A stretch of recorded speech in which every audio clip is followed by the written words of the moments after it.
ಕೆಲವೊಂದು ಹಂದಿಗಳಿಗೆ ಉತ್ತರ ಕೊಡೋದಿಲ್ಲ ಅಂತ ಹೇಳಿ ಈ ರಾಜ್ಯದಲ್ಲಿ ಕೆಲವೊಂದು ಹಂದಿಗಳದಾವೆ.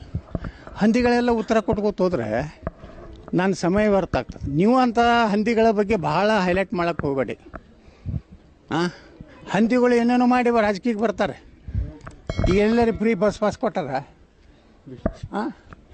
ಎಲ್ಲರಿಗೆ ಲ್ಯಾಪ್ಟಾಪ್ ಕೊಟ್ಟಾರ, ಎಲ್ಲರ ನೋಟ್ಬುಕ್ ಹಂಚಾರ. ಹಂದಿಗಳು ಚುನಾವಣೆಗಾಗಿ ನನ್ನ 2 ಮಕ್ಕಳು ತಲೆ ಮ್ಯಾಗ ಕೈ ಇಟ್ಟು ನಮ್ಮ ಮುಂದೆ ಆ ಸ್ಟೇಜ್ ಮ್ಯಾಗ ಕಂಬಳಿ ಹೂಳದ ಒಂದು ಕಾರ್ಯಕ್ರಮ ಇತ್ತು, ಎಲ್ಲಿ ಮುದ್ದೇಬಾಳದಾಗ.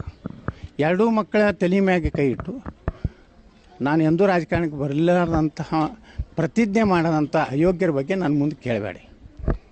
40 ಜನ ಸೇರಲಿಕ್ಕೆ ನಾನು ಒಬ್ಬ ಅಭಿಮಾನಿಗಳು 40 ಜನರೇ ಅದಾರಲ್ಲ. ನಮ್ಗೆ ಸತ್ತಾಗಿ 8 ಮಂದಿ ಬೇಕು, 5 ಮಂದಿ ಬೇಕಲ್ಲ. ನೋಡಿ ಅದು ಏನಾಗ್ತದೆ, ಜನ ತಿರಸ್ಕಾರ ಮಾಡಿದ್ರೆ ನಾನು ತಿರಸ್ಕಾರ ಮಾಡೇ ಇಲ್ಲ.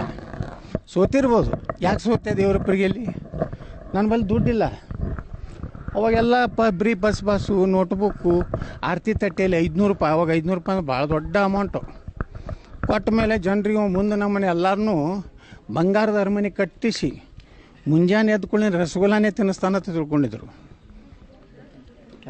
ಅದು ಅಟ್ಟೆ ಕೆಲವೊಂದು ದಿವಸ ತಿಂದರು ರಸಗುಲ್ಲ.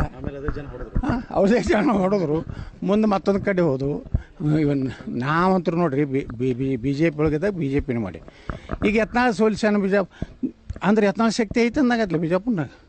ನಾ ಯಾರು ಬೇಕಾದ್ರೂ ಕೆಡಬೋದು, ಯಾರನ್ನ ಆರಿಸಿದವರು ತಾಕತ್ತರ ಐತಿಲ್ಲ ಯತ್ನಾಳ್ಗೆ. ಒಪ್ಪಣ್ಣಾಗಲ್ಲ ಯತ್ನಾಳ್ ಎಲ್ಲನೂ ಸೋಲ್ಸದ. ಹೌದು, ಖರೆ ಕಾಣಿಸ್ ನೋಡ ಯತ್ನಾಳ್.